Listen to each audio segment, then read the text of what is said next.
All right, ready? Oh, yeah, I did it 3 times. Here we go. I'm ready. 3, 2, 1. Hi, I'm Angee. And I'm Jaime. We're not porn stars anymore. No, that's not right. You said it wrong. I don't know why I'm here or what I'm doing. Did you ever want to know the dirty details of your therapist's life? Welcome to the Shrink Show.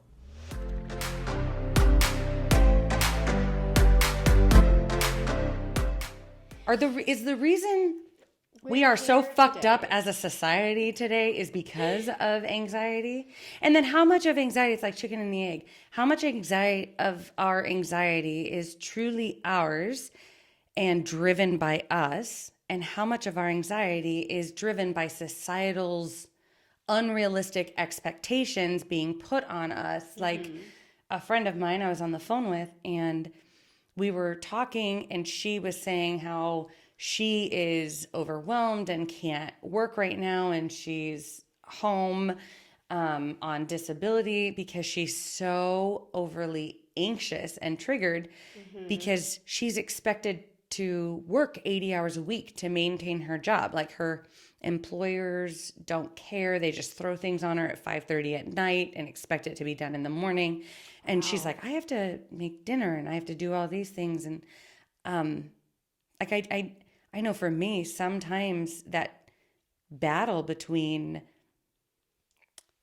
what my employers or what society says I should or shouldn't be doing compared to what I truly want to do, because maybe I want to sit and puzzle, or maybe I want to just lay on my couch and not do the laundry. But it's like I'm feeling anxious during my relaxation time because there's all these things that I should be doing. And if somebody sees it, or even, your spouse could be the person that's like, well, why isn't this done? I need the house to be clean. Right, and because expectations are different, and then you become anxious because you want to please the person who's setting those expectations, but you're getting anxious because you're letting them down. And what's really funny is, like, in that example, like my husband always says, I'm very anxious when the house is in disarray. But I bet his disarray is different than your definition of disarray. Well, and for me, I'm very anxious if all work and no play makes Angee a dull girl. Like from The Shining, all work and no play makes Jack a dull boy. That's very much me. And so it's like, if I have to, I either have to clean, and stay on top of the kids and have them not make a mess and not have fun with them to keep the house clean to manage his anxiety, or feel my own anxiety in a way by playing with them. I don't feel it in that moment, but I'll feel it later, Right. Well, and speaking of just the term anxiety too, I think what it makes me also think of is people who perhaps don't experience true anxiety.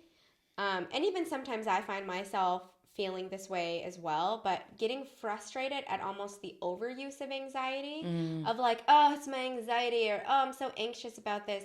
It's kind of turned into one of those words where everyone uses it so hard, like ADHD, and so constant that it's hard to take it seriously. And so sometimes on a societal level, I think it does get easily dismissed and disregarded because it's so frequently used in an incorrect way. Well, but is it incorrect? I would argue that, because are there any other mental health diagnoses that are literally a feeling? Depression. Well, depression, you're right. Shut the fuck up. Okay. Anger problems, bipolar, schizophrenic, OCD. Well, no, those aren't feelings. But people use them. They do. I'm just saying, it's another one of those loaded mental health terms where people... I think it obviously exists. I think when people are saying it, they genuinely mean well. But I think people hearing it will get kind of like, whatever. They dismiss it because I think they're just like, well, I'm stressed. What about my stress? Right. And so I think that's the one thing that kind of frustrating about the entire thing is, yes, I don't disregard that people are saying that word or symptom or feeling genuinely. But I do think I hear it as a culture, people just saying, ugh, just get over it. We're all anxious sometimes. And I'm like, well, not everyone is anxious. Like, people are nervous or stressed, but not everyone is anxious. And that's even what if I you're try to differentiate experiencing, even with my clients. even if you're experiencing something that makes you feel anxious, it's not debilitating. Right. Like, and I think that's the biggest thing is how debilitating, how much does it impact your daily ability to just make, to complete daily tasks. Like with ADHD, and I can speak on that one better than I can anxiety, even though there are some crossovers. But when people are like, oh, I'm so ADHD, I'm like, you know what? You have no idea how difficult it can be to try to live with that Right. diagnosis. Or I had a class once. It was a master social worker class. Ooh, And I was like, I wasn't there. no, you weren't. on. And the professor, at the end of the day, because it was kind of a chaotic class, and at the end of the class, had said, "I'm sorry, God, this class has just been like so schizophrenic today, and I'm so sorry."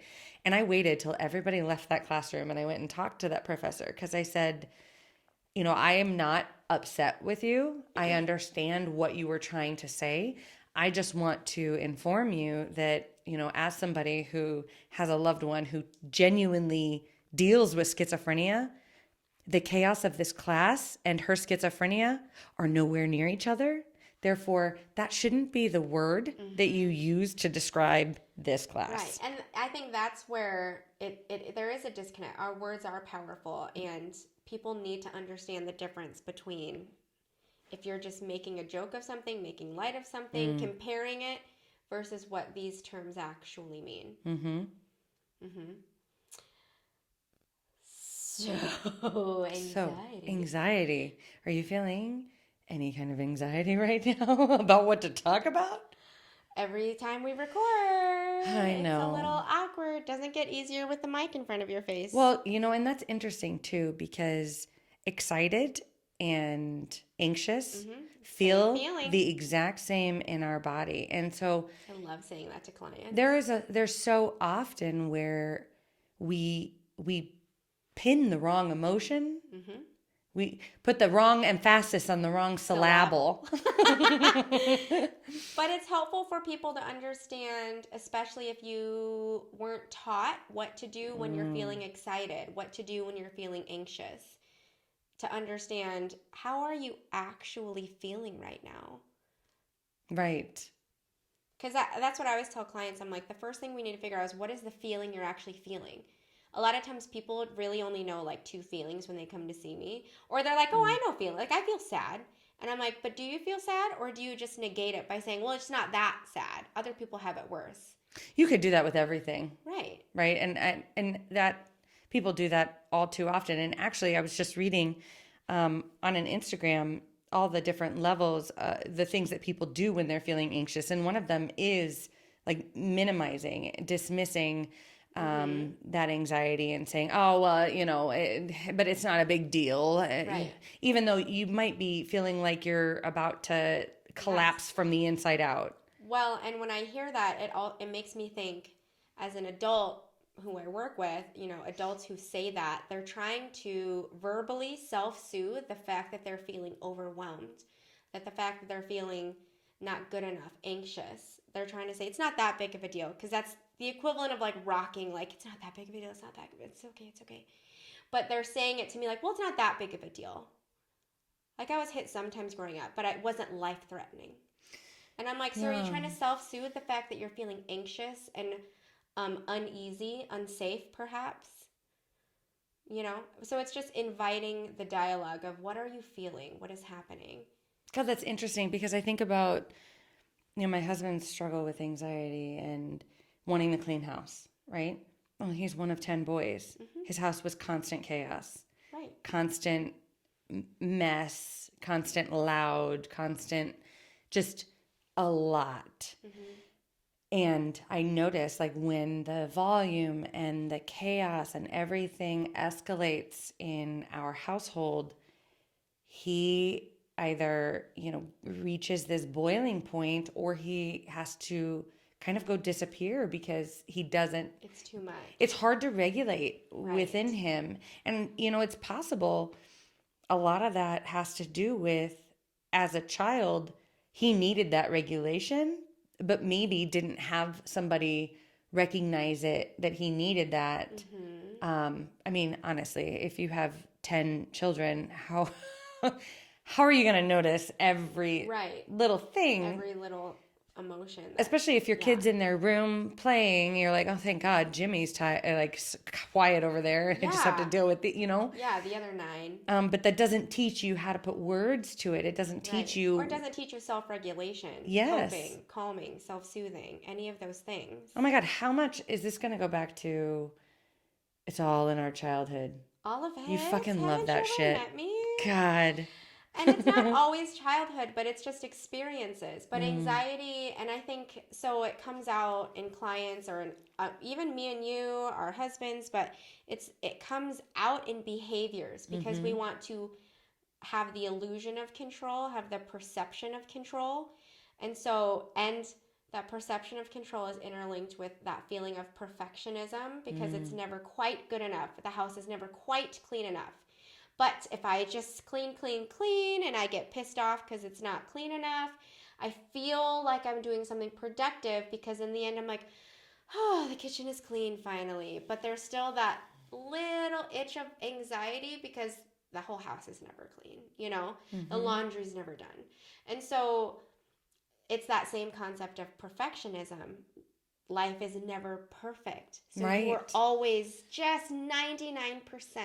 And that feeds into your anxiety. That feeds into, I'm never good enough. That feeds into, I need to just say, well, it's not that big of a deal. I'm self-soothing, right? It's good enough. It's this. Trying to discount our feelings. But imagine if it just becomes paralyzing. Because these are things we have to do every day. I have to do a good job at my job, but our work is never done. I have to do a good job parenting, but the house is never clean enough. The kids are never good enough.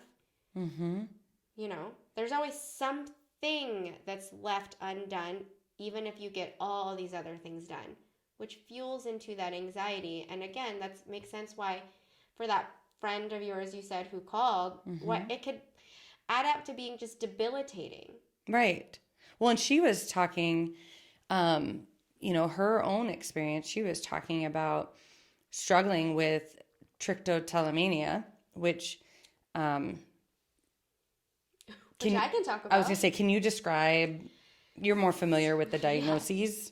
So we'll just start off with words and then we'll bring it home, right? So BFRBs, therapists love acronyms, is body focused repetitive behavior. BFRB. Body focused repetitive behaviors. So keep up when I say BFRBs because it's a little bit easier. So anywho, they are under the umbrella of OCD, obsessive compulsive disorder. So it comes with like that compulsion, like you can't help it. You have to do it, right? But BFRBs are people who do things like hair pulling. That could be from the scalp, from your eyelashes or eyebrows, which are more common. But people also do it from pubic hair, from leg hair, arm hair, from literally anywhere in which hair grows out of your body. Well, and that's trichotillomania specifically. That's the hair pulling, right? And then there are other ones that I have to literally look up because it's too big of there's a lot of them. There's skin picking, there's nail biting or nail picking. If you chew on the side of your mouth, like picking at scabs. But I'm talking picking at scabs to the point where they're not healing. And pimple popping. And to the point again where it's getting infected or it's not healing. Like it's an obsessive. It's a compulsion. I can't focus on anything until I pop this zit. Right. Or nail biting of I can't stop until. Even if someone says, "Hey, Angee, you're doing that," you are aware, but perhaps I'll still keep doing it. You still want to keep doing it. Which a lot of BFRBs are. They, like Jaime said, oftentimes do fall under that OCD umbrella. But OCD and anxiety and ADHD, a lot of those fall kind of under that same larger umbrella-ish. So it's not uncommon that people with ADHD, people with anxiety disorders, and people on the spectrum could also have BFRBs. Right. So, and it could even be like penis grabbing. Like I went to a training on BFRBs and it was a God, he had a doctorate, and he was talking about how he used to always grab his penis, and I'm like, oh my God, that makes so much sense, because like Because you grab your penis all yes, the I time? grab my penis all the time. I can't No. stop. No, my 8-year-old, and it was at first it was like, stop doing that, but it literally has become a compulsive behavior that Right. is. I'm like, oh, please, I really hope that doesn't continue as a compulsion, because it looks a lot different in society as a grown-up than biting your nails. Just Right. bite your nails. But my husband bites his nails. I bite my nails, which is why I have fake nails, because it helps me not bite my nails. I then bite my cuticles, but not my nails. You know, you win some, you lose some. So you know what's interesting is I remember, I don't know if you remember, but it's a core memory. But in undergraduate, one of our professors, when we were learning about mental health, thought they were being just like fun and teaching us fun things that, you know, we've heard of bipolar, we've heard of schizophrenia, but they were just listing off like diagnoses. And they listed off trichotillomania. They read all the symptomology, and all, you know, in class we're like, never heard of it, and then he reads the definition, and then we all go, dang, that's crazy. And even in that class, I didn't know I had trichotillomania. I even went, dang, that's crazy. And then literally years went by until I don't even know when, but it was probably within the past 5-10 years where I was like, oh my God, I have trichotillomania. I didn't know I had it. But what's funny is Hilarious. I just found it fascinating because, like, I'm sitting in a class learning about it and I have all the symptomology, but that's how easy it is to just think, this is just a habit. This is just something I could stop if I had self-control, because it's a compulsion. And so it has nothing to do with self-control, and it has nothing to do with your behavior. It's a body-focused repetitive behavior, but it's more that compulsive side of things, or a self-soothing side. Because in middle school was the first time I was aware of it, because back with disposable cameras, my friend and I carried a disposable camera everywhere. I was like ahead of the smartphones, and I just was like, we need a camera. So I always had a disposable camera in my purse. So we would You and my grandma. a lot. Yeah, I just didn't want to forget things, and people would say, dang, I wish we could take a picture. And I was always the person saying, I have a camera. I've got it. When you like wind it. Yeah, you kids have no idea how difficult that shit was. Well, and getting a good photo where everybody was smiling. Even before the disposable camera, I had the like, and you could like hear the film winding. Wow, time warp. Oh, man. So anyways, we would scrapbook at the time, and I remember that was when my best friend pointed out in this picture of the two of us, she goes, oh, look at all your broken hairs on top of your head.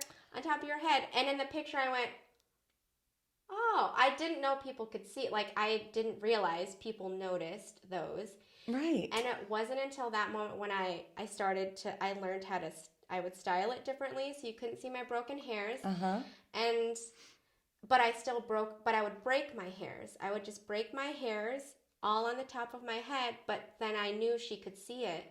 So I started styling it, and I would make sure before I left the house that they were always styled down so you could never see them. So it's interesting, because then that leads me to think of, you know, those BFRBs and how it, you know, relates to anxiety. It's almost like in some cases anxiety can cause some of those BFRBs, but then the BFRBs themselves can cause anxiety where you don't necessarily, it doesn't necessarily get rid of the compulsion, but then you have shame, and then you hide it. People can see it. Well, because prior to breaking the hairs on my head, all through elementary school, and I know no one knew of this in my entire family or friends, but I pulled out all my eyelashes and a lot of my eyebrows. But I would do that at bedtime, and I never remember anyone ever pointing that out, because I was in like elementary school, and I remember being like 3rd grade, 4th grade, and doing all of that. But then I remember in middle school was when I started wearing makeup, and I still pulled out my eyelashes, but then I was like, oh, I want to wear mascara. And so then I would try not to, and I think that's when it turned into the top of my head, was when I was like, I can't do my eyelashes anymore. So it just switched locations. But mind you, we have videos of me even like biting my cheeks in dance recitals in like, in preschool and in kindergarten. So like in hindsight, I now know as a clinician that I exhibited these symptoms throughout my childhood. I mean, also in young elementary school, I was always obsessed with my aunt who always wore like acrylic nails because I wanted long nails. I just thought they were beautiful. And I would always tell my mom, I can't wait till I'm grown up because I'm going to have fake nails every day because I just thought they were pretty because my nails would never grow long because I would always pick at them and bite them. And we'd always buy that special nail polish. Yep. The one that tastes like vinegar and salt and like it's awful. Satan. I would But still bite. I would I just peel off the nail polish and bite it off. Oh, And I like the taste of vinegar, so I would still bite. It didn't would. deter me. But that's where it got that. I think that's why in undergraduate, why the definition didn't fit for me, because my mom always said, it's such a bad habit. If you want your nails long, Yes. then just quit biting them. Yes. So I always thought, I just have no self-control. What is wrong with me? Yeah, something's wrong with me. Everyone else doesn't do this. And so it felt like a bad habit rather than a compulsion or a diagnosable anxiety disorder or OCD disorder. Yeah. So I think that's why when he read that definition in class, I even went, that's crazy. People pull out their hair? What? But then, I mean, because I've gone to therapy for it, and I've explained, like, the location of where I would pull my hair out would change. My nails I would pick at to the point where, like, I didn't have nails sometimes. But I learned how to do it in a discreet way or hide it in a way where no one knew. Because you could always come up with an excuse, like, why I don't have a fingernail. I'm like, oh, yeah, I, like, slammed it in something. And then no one would think twice. They would just think they happened to see it the day that I didn't have a fingernail. No one noticed, Or I knew how to style my hair so nobody knows where I would pull it. We just get better at hiding things. Yeah. I was just thinking about because like my of own... the embarrassment, the anxiety of it, the stress of it. My own picking of my nails and my cuticles. So I now have fake nails for those of you who are listening. And I've had them... I think for the most part, like 13 years at this point. Yeah. And I don't like getting fake nails. And there's been a few times here and there where I'm like, all right, I've done a really good job. I've used cuticle oil, so I'm not biting at my cuticles, and I'm going to let my nails grow out, and I'm just going to put the strong stuff on there, and I'll get them shellacked. And yeah. And it lasts for a brief moment, and then I start picking again, and I'm like, oh, yeah, because I like having nails. I also found, fun fact, and this is kind of sidetracking, but I also found that I get less sick when I have fake nails than when I don't, because I bite at my nails. It doesn't matter what I've been doing. I will still, if I feel something, I'm like, fuck, I don't know. I used to bite on my toenails as a kid. Like I could just, I was super flexible at that time. I just could put my entire foot in my mouth and gnaw at them. Right. Fuck, it's so disgusting when I think about it, but it was soothing. And like my kids have blankies, they're like soothed by their blankies. I had a blankie, but you can't take your blankie with you everywhere. Your fingers are with you everywhere you go. Your hair is with you everywhere you go. There are certain things on your body that are with you everywhere you go when you need to do something that, whether it's ADHD and you need to distract your brain so you can pay attention. We talk about like nail biting or cuticle picking for you is probably more of a self-soothing, stimulating thing for you in regards to ADHD. Right. Whereas, I think mine is more like just plain BFRB in relation to like the compulsion, not necessarily different self-soothing, but not necessarily the same. Yeah. But both are rooted in a level of like perfectionism or control. But it's also that anxiety feeling. Yeah. So what's interesting is as we're sitting here, I'm thinking about anxiety, okay? And to me, where I feel anxiety in my body feels similar to excited, feels similar to shame, feels similar to caffeine overload. Like all of those have a similar feeling. So if I've had too much caffeine, I want to pick at my nails. If I'm feeling ashamed because I hurt someone's feelings, I'm wanting to pick at my nails. If I'm feeling nervous or anxious for something, I want to pick at my nails. If I'm excited because I'm going to do something really fun, I want to pick, like it's all that same feeling in my body is what triggers it. And for me, because I've tracked my like skin picking and nail biting and hair pulling, mine's rooted like in emotions similar to that and cognitions of like because mine comes about with sometimes there are times where I don't notice I'm hair pulling at all. I do it like when I'm watching TV, when I'm just like zoned out and quote unquote relaxing, because even when I'm relaxing, I have a hum of anxiety of like I need to be doing something, I'm not doing something.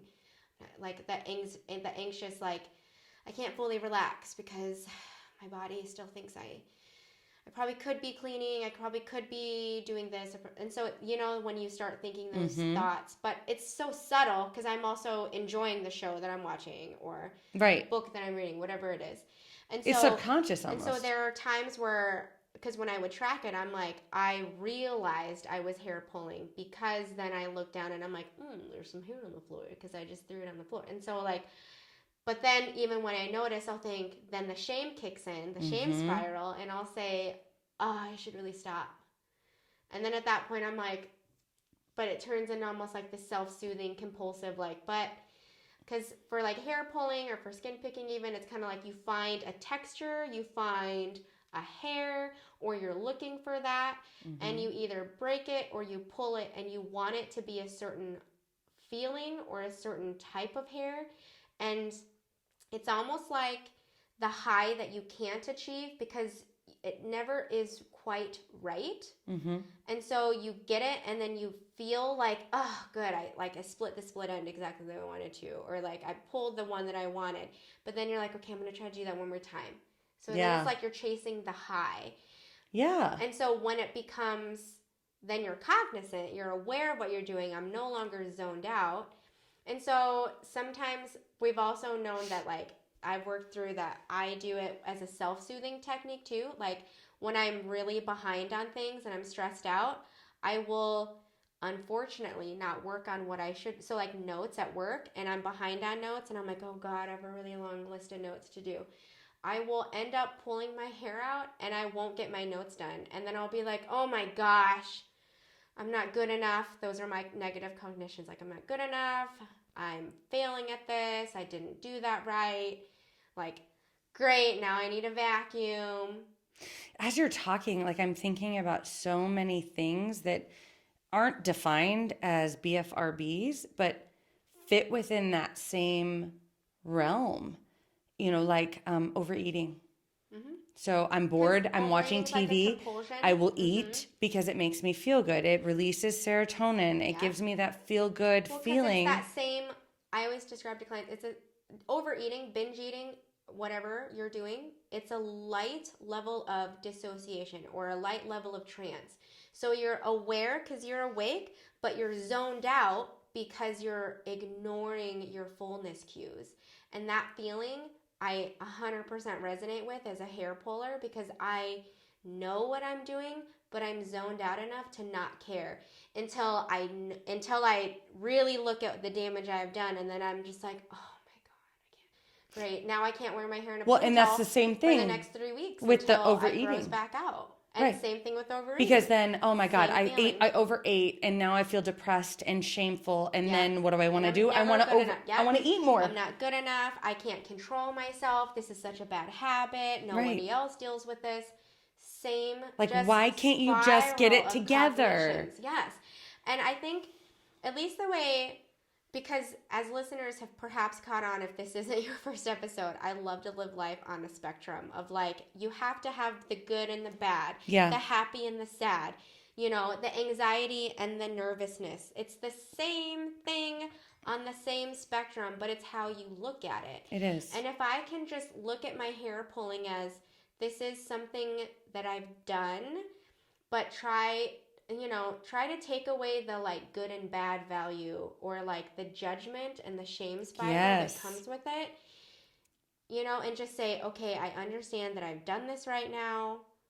I don't have to love it, but I also don't need to judge it, and now granted, I'm not fully there yet because I typically still do it, but I also have found when I work with clients who binge eat, when I can get them to a place where they feel as close to neutral as possible about just food, about the idea of just eating food, of just saying, okay, the food is always there, you know, you yes, maybe you did overeat. Let's try to be the most present, mindful person you can be, because again, if you're in that light level of dissociating, that light level of trance, then you're not in the moment. And so it really, that's where I even am like, okay, what if I did this to trichotillomania? What if I tried to be more present?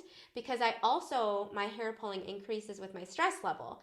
If my kids are being if my sleep is bad, my kids are being rowdy, if sessions didn't show up or something, or notes didn't get done, then my hair pulling goes up. And it's just the light level of stress that probably every listener has gone through. Traffic was bad. I'd pull my hair when I'm driving.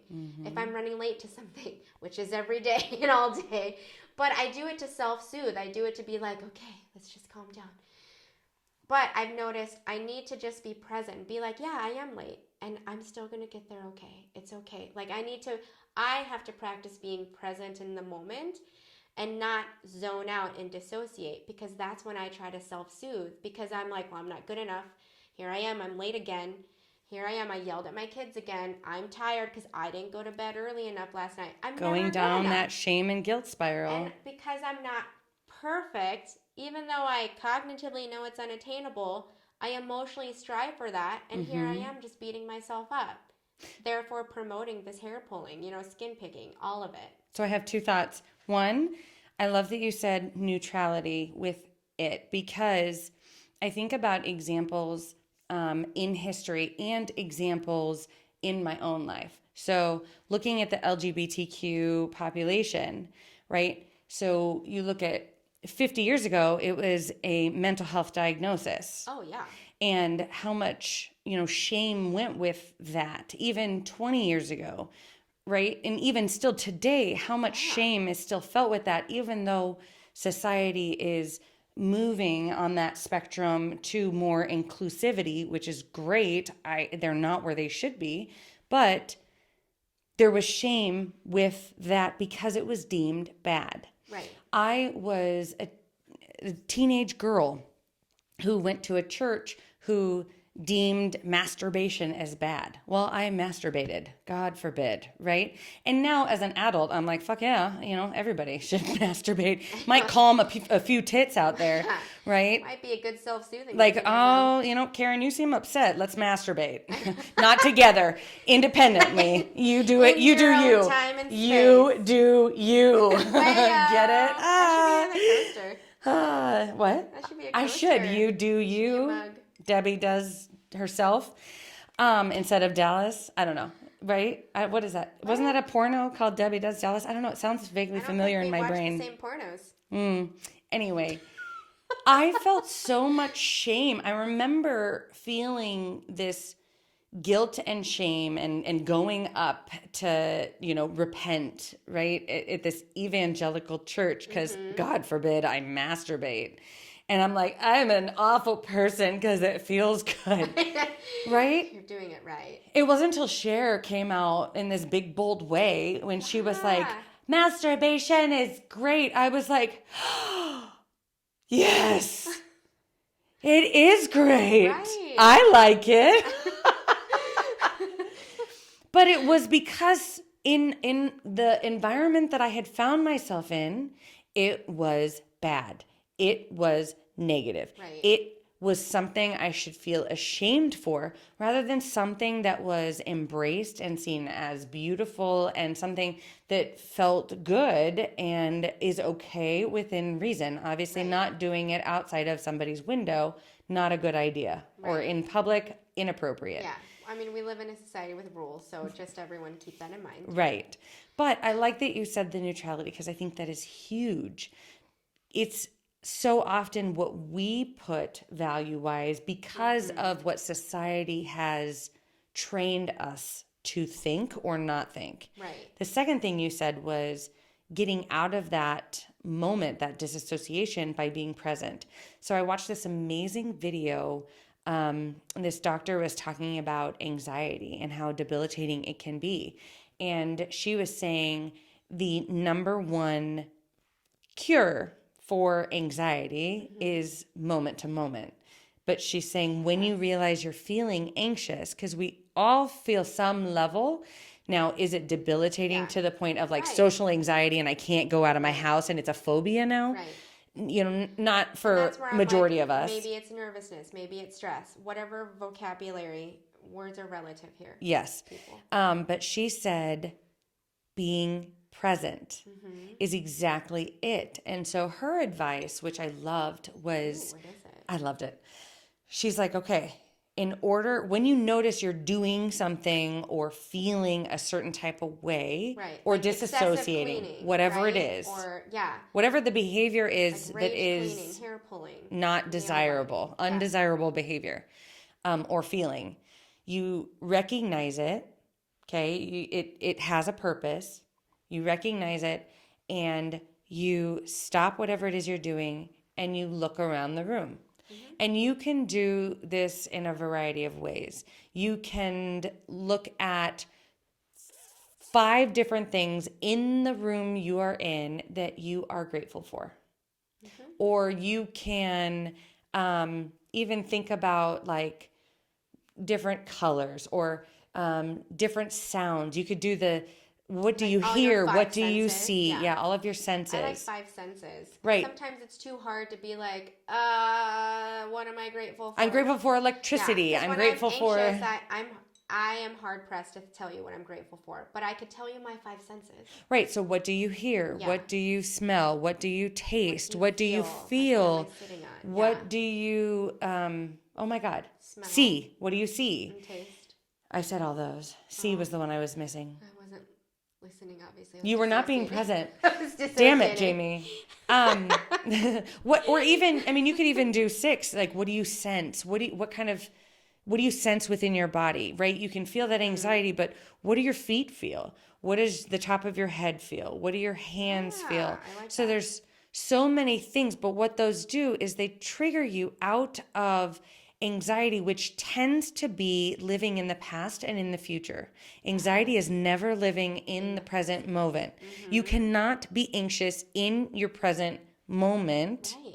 You can only be anxious in the future and in the past. I'm either thinking about all the things I didn't do or all the things I should have done or all of the ways that I let somebody down or they let me down. Or I'm thinking about all of the things I need to get done, all of the things that I want in the future, all of the things I'm going to mess up and let down. I'm never going to be perfect, yada, yada, yada. Because in this present moment, you are 100% perfect. Ooh, I was just going to say that. I went to a training where someone said, if you are in the present, in this moment, you are 100% safe right now. Yes. And because the instructor was like, you know, what do you think? What's the percentage? And obviously, majority, all of us were like, maybe 99, maybe 90%, not 100. And they're like, but right now, nothing of danger is happening to us right now. So we are, in fact, 100% safe right now.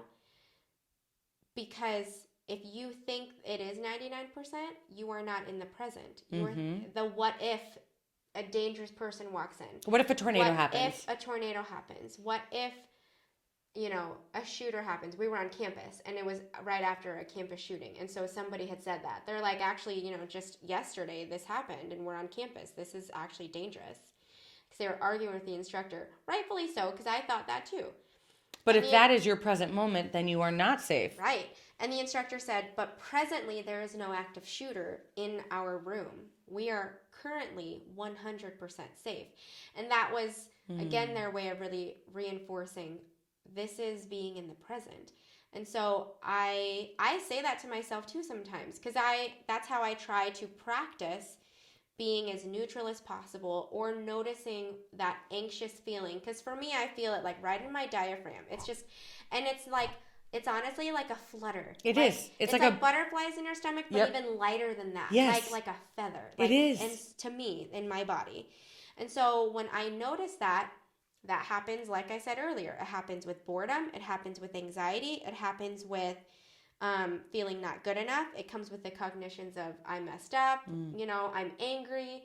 So it comes with not just anxiety. That's what I want the listener to understand. It's not just when I'm feeling anxious. Sometimes it's when I'm feeling calm, but I'm never 100% feeling calm, right? I'm not 100% present. Mm-hmm. And so I have to even tell myself when I'm rage cleaning, for example, or when I do find a pile of hair on the ground because I just pulled out my hair, I have to say, what is going on?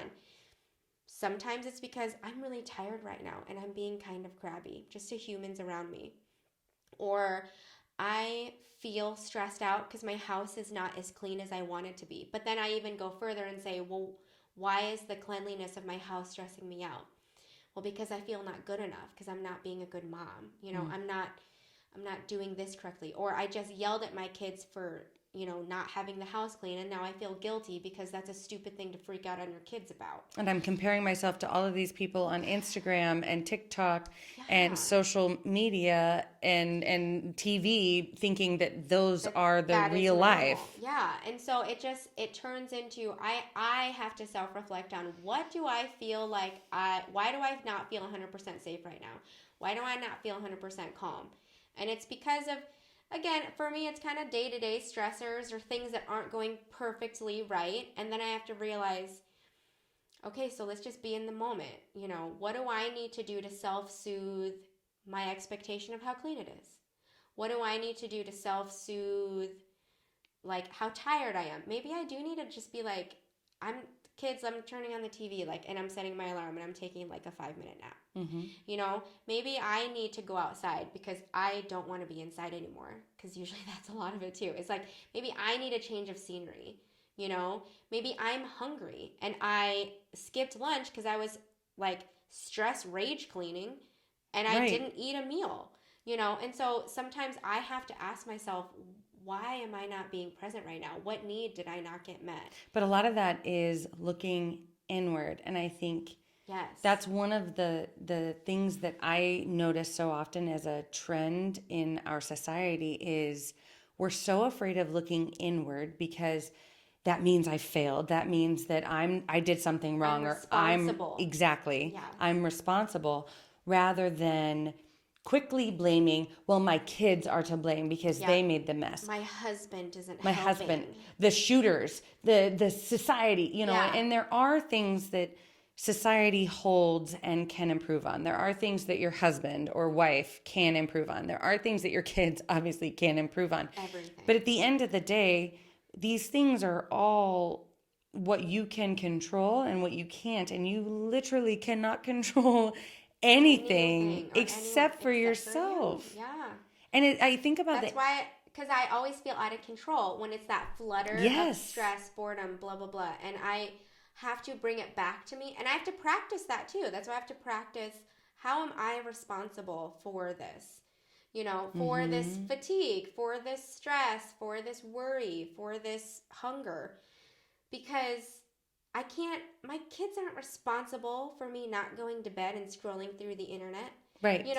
My kids aren't responsible. They're responsible for the mess, but is it their fault? Also developmentally appropriate. Right. Well, and then on the flip side, when I am calm, when I am not in my hair pulling moment, I typically say, and I firmly believe, my house being a mess is proof that my children played today. Yeah. That means they must have had a great day. Right. Because what's the purpose of owning all these goddamn toys? Because again, how much of our drive for perfection is truly what our soul desires versus what we feel we need to do to fit in, or what we feel we need to do to be okay in society. Because look at the animal kingdom. Honestly, just look. Tiger. Listeners, audience, I double dog dare you to go outside and pick any fucking animal you see, or watch National Geographic and look at the animals. Do they give a flying fuck about anything other than that moment? They are literally living moment to moment. Birds are like, shit, babies need to eat. And they go out, they find a worm, and they bring it back. That's it. Right. That is it. And so it's our brain. Anxiety is this unnecessary pressure that we put on our brain to be something other than the present. Being present. Birds, there are certain birds that pull out their feathers. Right. That's what they fucking do. Yeah. Maybe that's what you're doing. You have too many feathers. Yeah. When maybe you were a bird in another life. Sometimes, actually, I still consider like doing a past life regression to figure out where the hair pulling comes from, because a part of me is like, what if it's like an issue from my past life that I'm carrying into this life? And honestly, the only reason why, because it made me think of when you just said like this perfection moment, is my therapist said to me, and quite frankly, I was upset. But anyways, they were like, you're gonna have trichotillomania for life. It's never gonna go away. And I went, but that's why I'm here. You're gonna tell me how to get rid of it. You're gonna fix it. Like, fix it. But then they had moved on because they're very like CBT, and so they moved on. And I was like, no. In my head, I was like, I came here for you to stop this. Like, I came here for you to tell me these are the steps so it no longer affects you. And I go, and this bitch has the audacity to tell me that I'm going to live with this for life. And so that's when I was raging for a while. I was upset because I was like, I don't want this for fucking life. I came here because it's distressing. It's embarrassing, and I want to wear my hair however I want to wear it. Or I want to go to a hair salon and not have to lie about why my hair is not growing in a few spots. Because that's what I do. So that's when I was like, I have to apply my trauma therapist hat and be like, how can we reach a point of neutrality? How can we reach a point of, yes, I pull my hair, and I can live with it, and I can function, but I have to define what function is. I mean, you'd look great with a shaved head. I'm just saying. But I also, when you're saying that, I'm thinking about, we've all seen folks who've had way too much plastic surgery. Look at Michael Jackson. He was unhappy being who he was. Oh my God. The way he looked when he passed, like, oh. I mean, most people in Hollywood aren't real. Well, that's the thing is, you've seen some folks that get a little bit of plastic surgery, and you may or may not notice. All right, whatevs. Sure. Unless you really look closely. But then you can always see, like there was an actor, the Nicole Kidman. Have you seen her recently? I saw her acting all weird on the Oscars. But did you see her face? Yeah, she was. She seemed like she was on drugs. That's exactly what I thought. She was on ecstasy. She was looking at Keith a little too intensely. And her face, she's had a lot of plastic surgery. Yes. And I look at her and I think, oh, damn it. You were beautiful. You were so beautiful the way that you were. But I guarantee you, she started aging. Right, and like a normal person exactly. Who grows every year, each year. But what is the pressure on Hollywood? Look young, stay young, don't age, don't wrinkle, look a certain way. You're not going to get the parts if you're old. You're going to be the mom or the grandma or whatever. And whatever internal battle she was having obviously led her to make the decision to get plastic surgery after plastic surgery after plastic surgery to now she doesn't even look like she can express she can't even emote her face. Like her smile, she couldn't really even smile. It was like really stiff. And I'm just like, oh, honey. But then I think about that exact same mindset that I have with different things in my life where I'm like, oh, I don't want to bite my nails, so I have to hide that. Or you with your hair pulling. As a kid, I was like, I hate my freckles, Grandma. I want to get them removed. Is there a way to get them removed? And she's like, I don't no, but they're angel kisses. And I'm like, fuck angel kisses. I don't want them. I know. Burn 'em off. And now I've grown to love them and they're just a part of me. But it was a part that I had to accept and be comfortable with. Right. So can I accept that I bite my nails and I'm going to have funky fucking cuticles and I'm just going to continue to pay to have my nails done or have no nails? Right. Are you going to be comfortable with your hair, you know, having a little, maybe a little thinner in other areas? Right. You know, I mean, you hide it really well. I try. You But the neutrality part is, I don't love it, but the neutrality makes it so that shame spiral Yes. doesn't last days or hours. Because then, especially with Trick, I end up like, I'll just stare at the spots that are missing or mess with all the broken hair. And then it turns into another spiral of, well, then I'll just pull all these out. And so it ends up going. And so when I can find a space to be neutral about it, then I don't ruminate and punish myself and like. God, that's such a good point because I don't love it. But if I just say, okay, in the words of my therapist, I'm going to have this for life, apparently. So then if I can just say, okay, so I just pulled my hair. What is it that I need right now? How can I ground myself and be in the present? Versus, oh my God, look at what I just fucking did.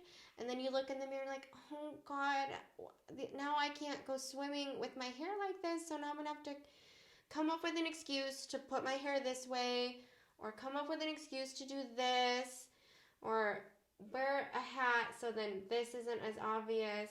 Because then you're just like, so then if someone asks, I'll just say this. And then you just keep looking at it. And then you're like, oh, I could pull that one out, though. And then you just go right back into it. And then you're like, oh, my God. And so it just takes away the self-judgment and the self-defeating, you know, just beating yourself up. Well, and I think about that as, you know, a person who loves other humans. Right, which I would like to hope all of our listeners love at least another human. One other human. Right, at least one. There are annoyances about each and every human that I love. And I'm like, ugh, God, that's annoying. But fuck, I love the shit out of you. Yet, we don't apply that same grace to ourselves. Mm-hmm. And I mean, I can be honest here, folks. I annoy the fuck out of myself so often. I'm like, you talk too much, you're loud as shit, and sometimes you kind of act like, you know, what you have to say is the most fucking important thing in the room, and it's not my intention. Sometimes I say things in like the wrong way, and they get misconstrued, and I'm like, fuck, I didn't say it the right way, that's not what I meant, and then it sounds like I'm backtracking, and I'm like, fuck. I annoy the shit out of myself, but I also love myself, just like I do all of the other humans that annoy me and I love. Mm-hmm. It's okay. Yeah. It's okay to have those. Regardless. Right. Yeah. So it's okay to have things that we don't like about ourselves that we can be like, man, I bit my nails again. Fuck, that's annoying. That's an annoying behavior that I have. That can still be a neutral feeling. It's annoying and I can just say, this is what I just did. Because sometimes it's just saying, I just pulled my hair. So now what am I doing in this moment? What do I need right now? Do I need to just tell myself like, oh, you must be tired? Or, oh my gosh, that must be really stressful. You know, you're feeling embarrassed. Yeah, you're feeling stressed right now. Like, imagine if you were, like, your friend was saying that, like, oh my God, look at what I just did. You're like, oh my gosh, that must be so hard. Yeah. So say that to your fucking self. Be like, oh my gosh. Yeah. That is so difficult right now. It is so stressful when you're so embarrassed. And also, just give yourself grace. And being realistic too. And I liked how you had said the why. You know, that I like to think of the things that are causing me to feel anxious and think about the practicality. Like, okay, I'm anxious because I'm supposed to work 80 hours a week in order to get this done. Is that realistic? No, it's not fucking practical. No, it's the fucking man. The man is telling me that I'm not good enough if I don't work all. Fuck the man. I'm going to reclaim my worth and say, nope, I'm going to spend time with my family. Yeah. And I'm not going to be anxious about it because Yeah.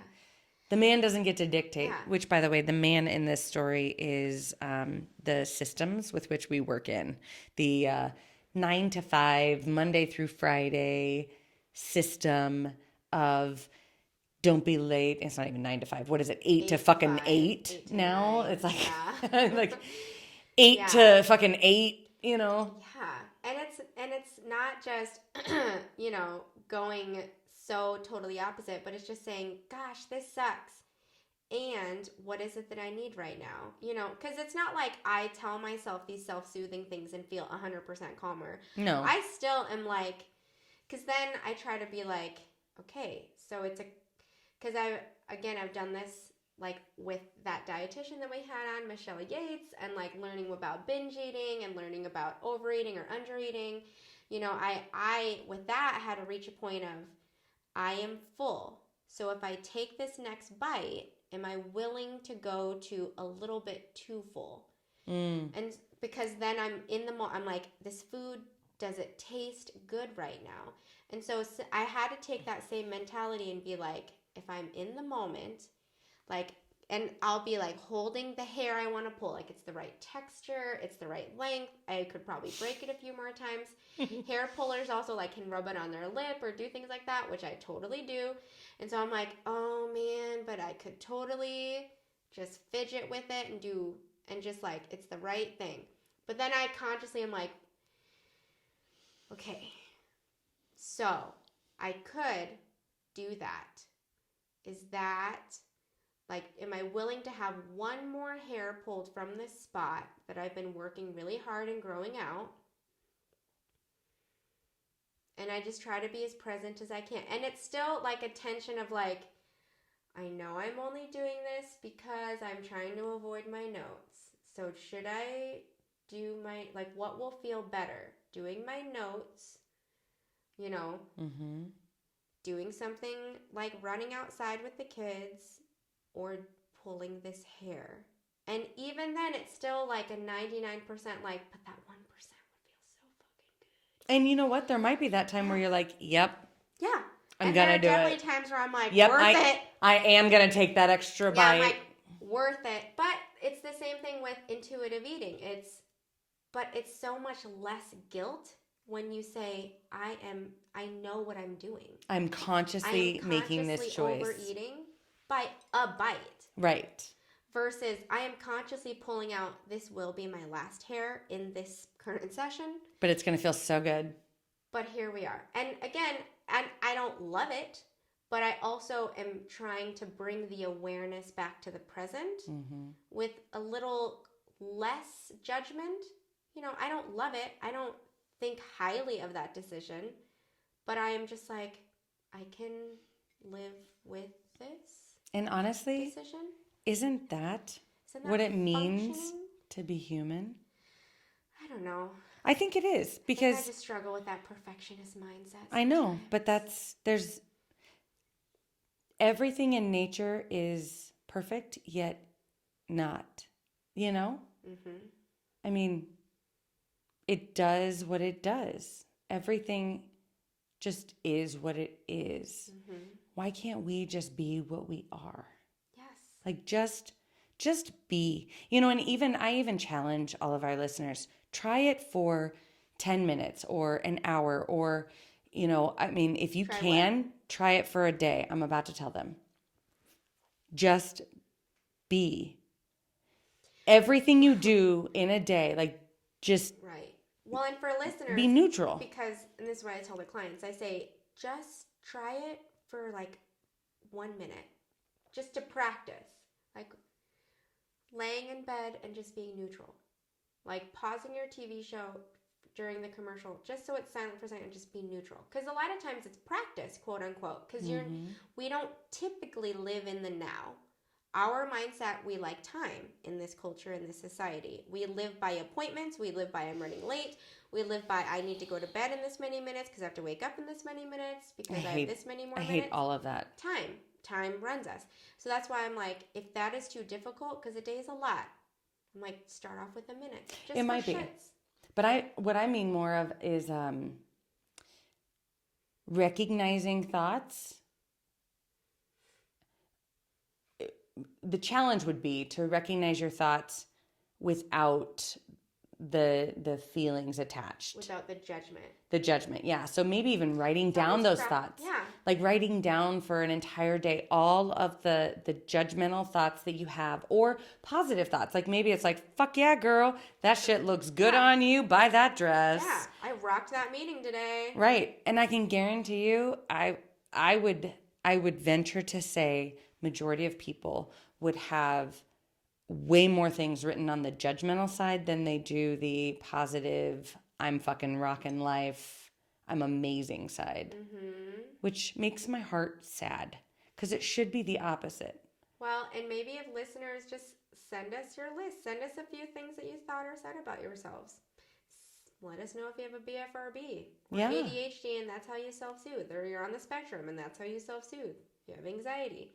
Because BFRBs come out as self-soothing tools. Sometimes you do it because it's self-soothing. Well, and stressed out, perfectionist mindset. Yeah. Swinging, rocking. Yeah, rocking. Right? But that doesn't look bad, right? Because society has said that's okay. So I can go swing. Yeah. I can go and sit in a rocking chair and nobody's going to think any different. Yep. Different than pulling out my hair or having, bleeding fingernails. No fingernails, no toenails. Yeah. And so it's all about that.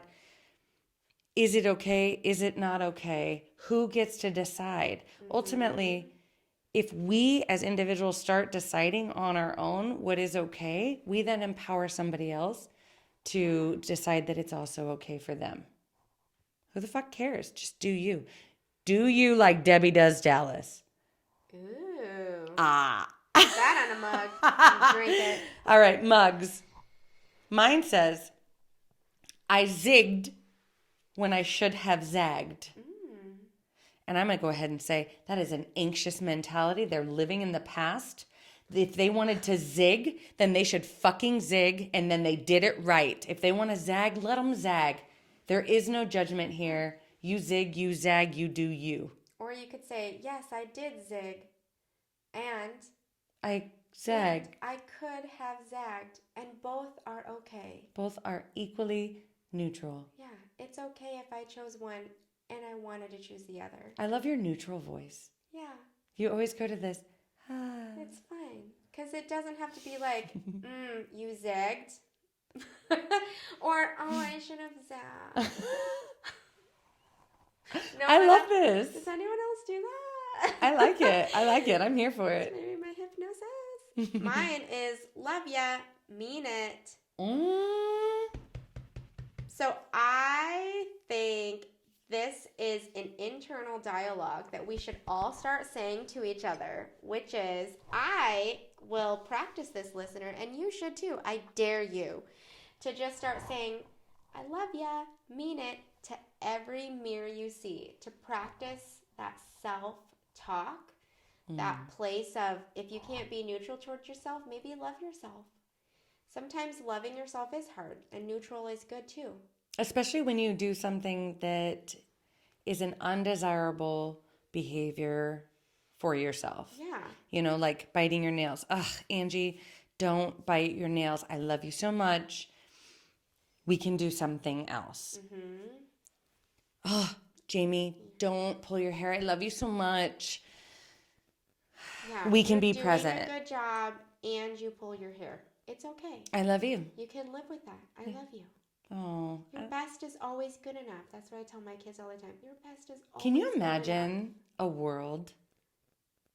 In a world where everybody thinks that they're amazing and loves themselves as much as they love everyone else. Yes.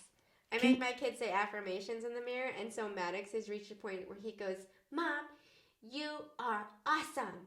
Because I make him say, I am awesome every day in the mirror. When he brushes his teeth, he'll be like, I am awesome. That's great because I forget to have my children amazing. even brush their teeth.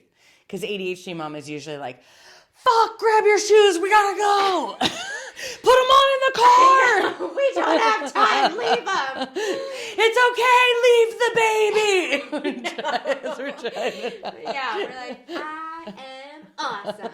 Like, You are awesome. Okay. All right, thanks, Bye, friends. listeners. We're here Bye. every Wednesday. Bye. Bye. Bye. Bye. It was like a sad broken record. Bye. Can we use your voices? Okay. Neutral voice. Here, no, wait. Here's in the future, like, bye? Like you're anxious? Bye. Or depressed, you're like, bye. Or in the I should past. have done that. Like I'm, bye. Bye. In the past, like, bye. Bye. But then, or neutral, bye. Bye. I can't even say bye in a neutral voice because to me, that's It always comes out, bye. Okay, neutral. Okay, neutral. Bye. It doesn't sound right. No, it's got to be bye. Nope, too low. No. Bye.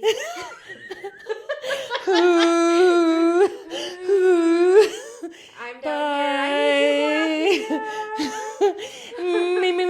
Me. You're right here and I'm right here. Here, let's harmonize. Ready?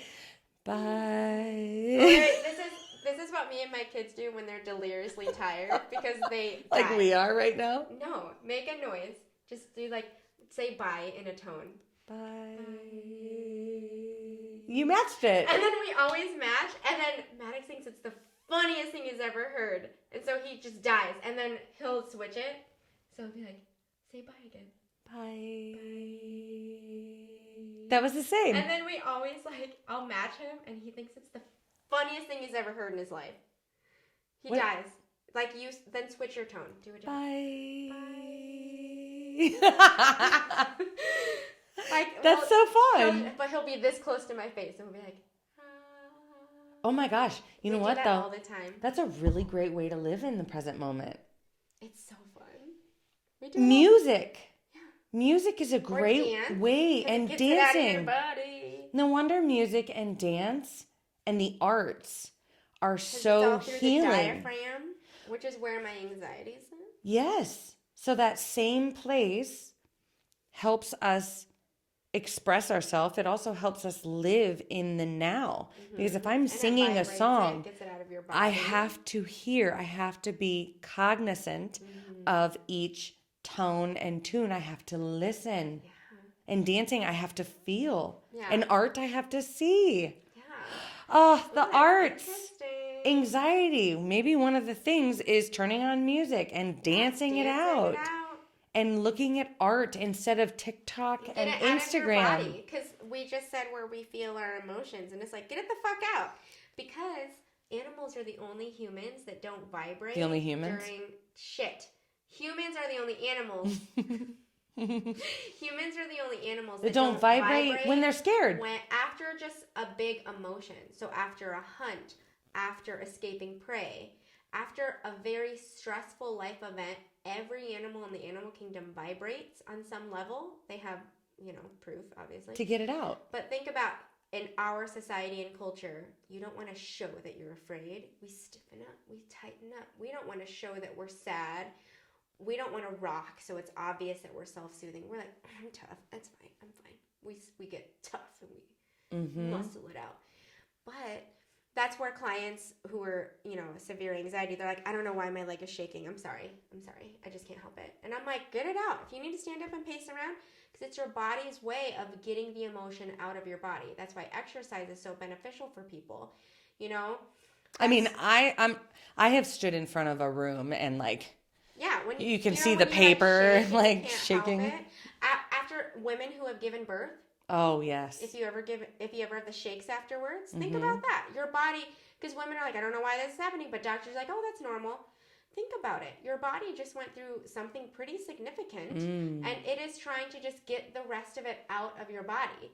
But if you're just so focused on I wish I could stop, I'm trying to stop it, And so singing gets it out, walking gets it out, dancing gets it out. It's just think about this physical movement. Don't be afraid of getting it out of your body by physical movement. And doing it in a way that may not look perfect. So like I've turned on, honestly, I've turned on like African drumming and just turned it on in my basement and then just wildly danced, which I'm like, man, I wish I had an open space because like I wildly danced so much that I would like run into coffee tables and chairs and everywhere.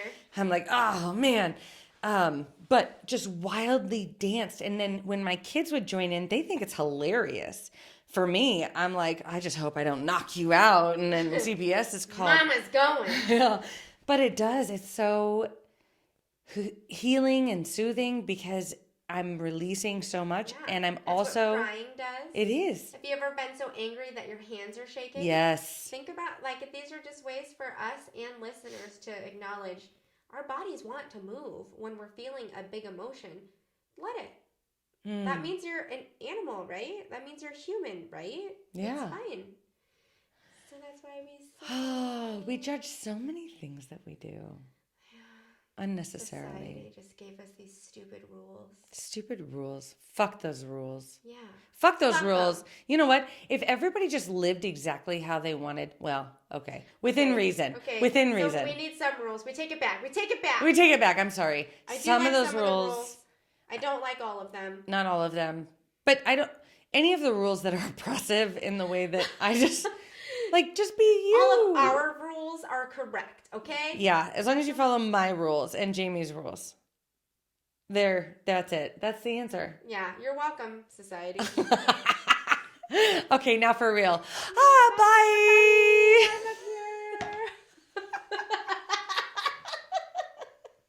If you think we're cool, or even if you don't, please like or subscribe so you'll stay up to date on all things The Shrink Show. Thank you for choosing to spend a portion of your life with us. And remember, don't take yourself too seriously. Life is all a giant shrink show. A Huda Media Production. Side effects of listening to this podcast may include side aches or snorting from laughter, impromptu jazz hands, nodding in agreement even though you might be listening alone, an occasional, "You said it, girl," and mild cases of existential dread. This podcast is strictly for entertainment and informative purposes only, and is not intended or implied to diagnose, treat, or otherwise substitute for professional mental health, medical, legal, or other advice. Thank you.